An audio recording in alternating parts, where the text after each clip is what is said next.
lidah tajam Gus Miftah hingga kebohongan klaim nasab. Bajing loncat, bajingannya kalau ajak munggah nih.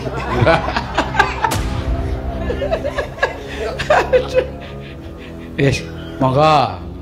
Aku kok jeruk bajingan. Lho niku lagunya bajingan loncat niku apa? Oh, lagu dia munggah lapas niku. Ki sampean saiki arep nom ning dadi guruku lho. Oh, nggih. Nah aku Kula niku bersyukur Budayati elek. Mila dadi sinden. Layu dadi lonte ta niki. ning aku meneng bae wae tangjan niku. Atiku yo loro banget. Wong aku kecil dadi seniman nganti tekan tuwa. Iku njogo budayaku ki tenanan, Ger. Ora meng asal-asalan. Aku ning endi wae kaya-kaya tetep nganggo budi pekerti tata krama sing becik. Ning kok aku karo Miftah dionekke kaya ngono. Dionekke bajingan, dionekke lontre. Salahku apa? Mongko aku ki mojadan ning kono ki aku ora tau lho dibayar ngono ki. Aku ora njaluk bayar. Wong aku rumangsa golek ngelmu. Ngono lho, ternyata jebulane kaya ngono. Aku mung tak empet wae nak ere. Mung meneng wae lagi ndelalah kok embu sapa kok duwe videone kok ngono njero malah di share ke sisan dadi. Ya semoga-moga padha selamat bagas waras sehat kabeh nggih. Kan aku dugem. Duduk gemetar. Kok gemetar apane atine goblok. Mosok yo titite iki lho. Pokoknya sukanya metal. Melu tahlilan. Orang kok metal yang kedua. Memeknya gatal. Anda tahu siapa yang digendong sama si buta dari gua hantu? Sekarang jualan es teh.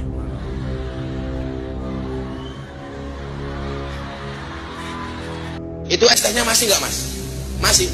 Ya sana dijual goblok.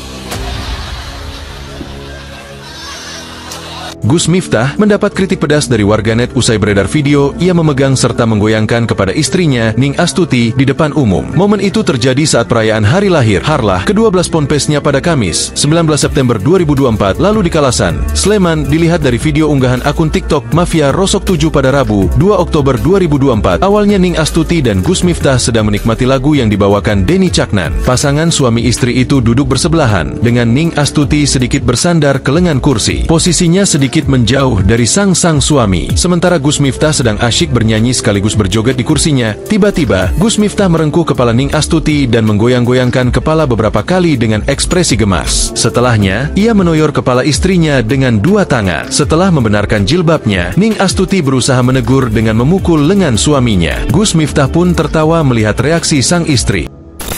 Assalamualaikum warahmatullahi wabarakatuh. Halo Sobat RJ.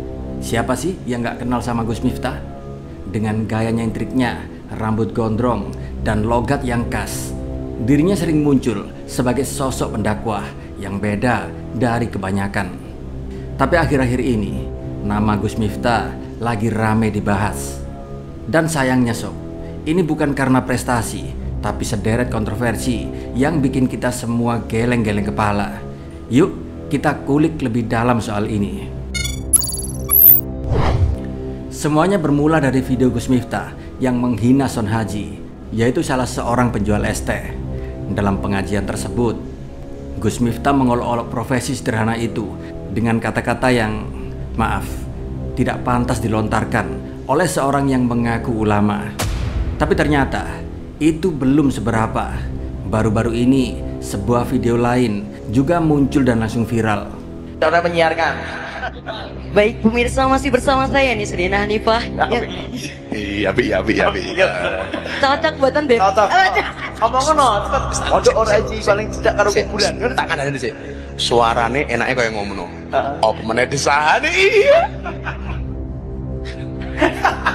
Ayo, Mbak. Kula polos lho, Gus. Oh, alah rupamu kaya ngono polos. Apik. Tapi santai, dia emang polos. Cowok itu memang suka dengan cewek yang polos, baik polos pikirannya maupun polos busananya. Iya, Bang Bener. Selamat ngomong polos. Ayo dong. Bib nanti foto ya, Bib. Ya, cewek baik. Apa kesanmu terhadap Habib Zaidan dengan solawatannya? Apa? Rasa aku lah bukuku lah wis oke lah Habib Zaidan lah urung. Apa kesanmu? Bikin adem. Oh, bikin adem. Orangnya bikin adem. Oh, tak kasih tahu ya, tak kasih tahu. Kalau panas minum es, kalau penasaran jadi tes. Iya. Dalam video itu, Gus Miftah terlihat melecehkan seorang perempuan berhijab dengan candaan yang jujur saja bikin hati miris ketika perempuan tersebut memamerkan bakatnya sebagai penyiar, bukannya memuji dengan sopan. Tapi di sini Gus Miftah malah berkata, suaranya saja enak, apalagi desahannya. Waduh, bukannya lucu, malah ini terkesan melecehkan perempuan. Di sini banyak yang justru geram mendengar candaan Gus Miftah seperti ini. Apalagi candaan ini dilanjutkan dengan komentar-komentar lain yang makin gak karuan. Sobat RJ, di mana ya batas antara guyonan dan penghinaan? Kalau guyonan malah bikin orang sakit hati, apa masih pantas disebut sebagai lucu? Apalagi ini katanya ceramah agama untuk mensiarkan agama Islam. Apa pantas ini disebut sebagai dakwah dalam Islam? Es tehmu Cik Oke ra? Masih. Ya kono didol goblok.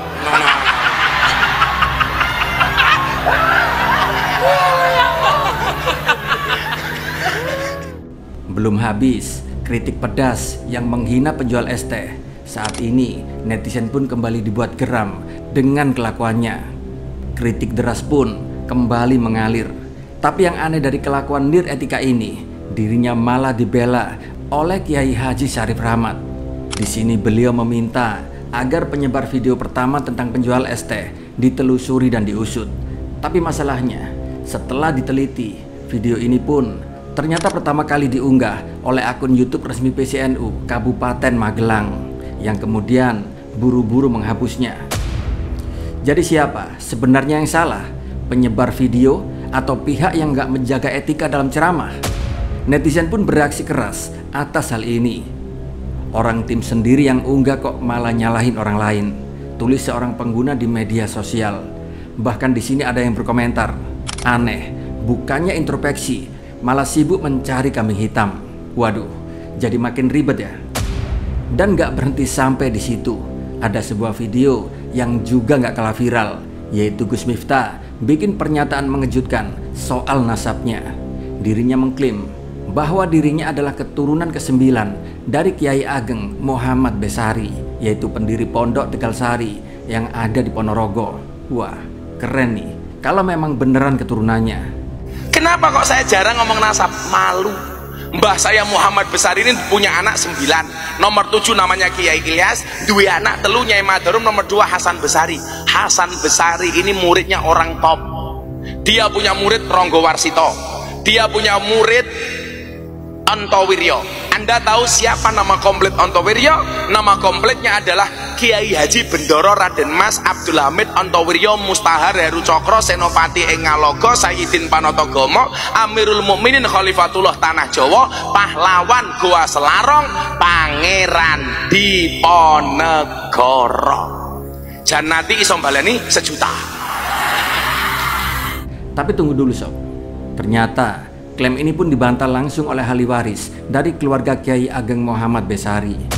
Ahli waris Kiai Ageng Muhammad Besari dari Tegal Sari Ponorogo meragukan klaim Gus Miftah sebagai generasi ke-9 ulama besar tersebut.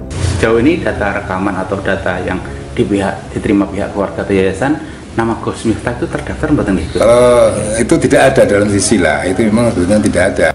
Kunto menyimpulkan dengan tidak ditemukannya data konkret dalam silsilah, ia meyakini bahwa tidak ada kaitan keluarga besar Kiai Ageng Muhammad Besari dengan Gus Miftah. Raden Kunto Pramono, keturunan ke-8 Kiai Ageng Muhammad Besari menyebut bahwa nama Gus Miftah sama sekali tidak ditemukan dalam silsilah keluarga mereka. Bahkan adik Gus Miftah sendiri, Miftahul Khoiron alias Tajib, pun angkat bicara. Menurut Tajib, keluarga mereka adalah keturunan petani serta pedagang sayur, bukan dari kalangan kiai seperti yang diklaim. Namanya siapa, Mas? Nama asli yang ada di KTP Miftahul Khoiron. Panggilannya? Panggilannya Tajib. Mas Tajib ini sendiri ini apa benar, Mas? Adiknya Gus Miftah ya? Ya kebetulan, alhamdulillah. Itu kalau memang masih diakui tapi. Apa sih cerita dari dulunya Gus Miftah itu seperti apa sih, Mas? Ya kita dilahirkan dari orang kampung lah istilahnya, dari orang kampung. Memang jadi awal mula ceritanya kita itu di Lampung ya karena dulunya kan orang tua ke Lampung itu kan transmigrasi. Nah setelah itu ya mungkin tempat tinggalnya di Lampung. Nah dari Lampung itu bapak saya membawa anak satu yang pertama yang ada di Palembang. Nah yang kedua sampai nomor 4 sampai nomor 5 saya yang terakhir itu semuanya kelahiran Lampung. Jadi Gus Miftah ini sendirinya asal dari mana Mas? Aslinya dulu kelahiran? Aslinya Jabung. Jabung Mas ya? Jabung. Tadi katanya dari keluarga yang sederhana ya? Ya memang sangat sederhana Mas. Istilahnya memang ya gimana ya? Ya memang anak orang duwe kan, memang anaknya orang nggak mampu, anaknya orang istilahnya nggak punya, ibaratnya ngomong makan aja kan susah dulu zaman dulu itu kan. Bapak ibu dulu kerja apa Mas? Ya petani. Petani sawah. Bapak tani sawah, bapak mama dagang di pasar. Dagang pasar. Bahkan TV One yang mencoba untuk melakukan investigasi akan kebenaran omongan dari Gus Miftah yang mengaku dari keturunan Kiai Ageng Muhammad Besari ditampil oleh Kepala Desa Mojorejo, Kecamatan Jetis Ponorogo, yang mengungkap siapa orang tua Miftah yang sesungguhnya, yaitu berdasarkan data di kantor perangkat desa. Perangkat Desa Mojorejo, Muhammad Nur Hasim mengatakan nama asli dari Bapak Gus Miftah adalah Turut atau Murodi. Setahu saya ya, Gus Miftah itu putra dari Bapak Murodi atau Bapak Turut. Itu Bapak Turut punya bapak namanya Mbah Buniran, punya bapak namanya Mbah Musman, naik lagi ke Mbah Jalal Iman, terus naik lagi ke Hasan Abdullah.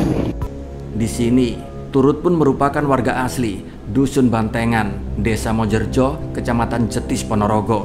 Pak Turut memang pernah mondok di Kediri, kemungkinan di pondok dikasih nama Murodi, sampai sekarang memakai nama Murodi. Setelah mondok itu, beliau lalu transmigrasi ke Lampung. Jelas Hasim, sang perangkat desa, pada Senin 9 Desember 2024. Miftah sendiri pun lahir di Lampung dan merupakan anak ketiga dari 5 bersaudara. Sedangkan kakeknya bernama Mbah Boniran. Lanjut Hasim dalam video tersebut. Hasim sendiri meragukan dengan klaim Miftah yang mengaku keturunan dari Kiai Hasan Besari atau Kiai Ageng Muhammad Besari. Berdasarkan data, Hasim pun lantas mengurut silsilah kakek buyut dari Gus Miftah. Setahu saya, bukan keturunan Kiai Ageng Muhammad Besari karena Gus Miftah itu putra Bapak Turut atau Murodi. Bapaknya Pak Turut itu Mbah Boniran, imbu Hasim dalam video tersebut. Sedangkan Boniran sendiri adalah putra dari Ngusman, Ngusman putra dari Jalal Iman, Jalal Iman putra dari Hasan Abdullah, dan mereka semua pun tinggal di Dusun Bantengan, Desa Mojorejo, Kecamatan Jetis Ponorogo. Setahu saya, bukan keturunan Kiai Ageng Muhammad Besari, tutur Hasim menjelaskan. Menurut Hasim, Gus Miftah pun pernah ke Mojorejo karena diundang mengisi pengajian tahun 2013 silam. Sedangkan bapak dan adiknya yang sering ke Mojorejo untuk sambang dulur. Saat ini di Mojorejo hanya tinggal budenya Gus Miftah sama sepupunya. Keponakannya kerja di luar negeri semua, pungkas Hasim menjelaskan. Sobat RJ semuanya, di sini melalui investigasi yang dilakukan oleh TV One ini, semua semakin jelas bahwa Gus Miftah telah berbohong akan nasabnya. Kita semua tahu, berbohong terhadap nasab adalah termasuk dosa besar. Rasulullah SAW pernah bersabda bahwa salah satu kebohongan terbesar adalah menasabkan diri kepada selain kedua orang tuanya, dan ini sangat begitu berbahaya. Sobat RJ, dari semua peristiwa ini kita bisa mengambil hikmah atas semuanya, dan sebenarnya ini bisa menjadi pelajaran penting buat kita. Pertama, sebagai tokoh publik, kata-kata itu seperti pisau bermata dua. Kalau digunakan dengan bijak, bisa menyentuh hati banyak orang. Tapi kalau sembarangan, justru bisa melukai bahkan menghancurkan reputasi. Dan yang kedua, soal nasab dan klaim garis keturunan. Di sini penting banget untuk menyampaikan fakta yang valid. Di era yang serba digital seperti sekarang ini, jejak digital memang susah dihapus. Sekali salah bicara, efeknya bisa panjang banget. Jadi sob, yuk belajar untuk lebih jujur dan hati-hati dalam berbicara. Dan yang terakhir, di sini mari kita sama-sama merenungkan apakah seorang pendakwah atau penceramah, apakah perlu dihormati karena nama besar garis keturunannya, atau karena dakwanya yang bisa membawa pada kebaikan? Kalau saya sih lebih memilih isi ceramahnya yang bisa membawa umat pada kebaikan, bukan dari siapa dia keturunan siapa, karena isi dari ceramahlah yang bisa membawa kita pada kebaikan di dunia dan akhirat. Semoga saja kasus ini bisa membuka mata kita semuanya untuk lebih kritis dan tetap berpegang pada etika dan kebenaran. Dan sampai jumpa dalam video kami selanjutnya. Wassalamualaikum warahmatullahi wabarakatuh. Jangan pernah menghina orang. Kalau orang itu balas menghina, kita nggak akan masalah. Yang paling cilaka adalah ketika kita menghina orang lain sementara dibalas dengan senyuman. Mudar kita akan.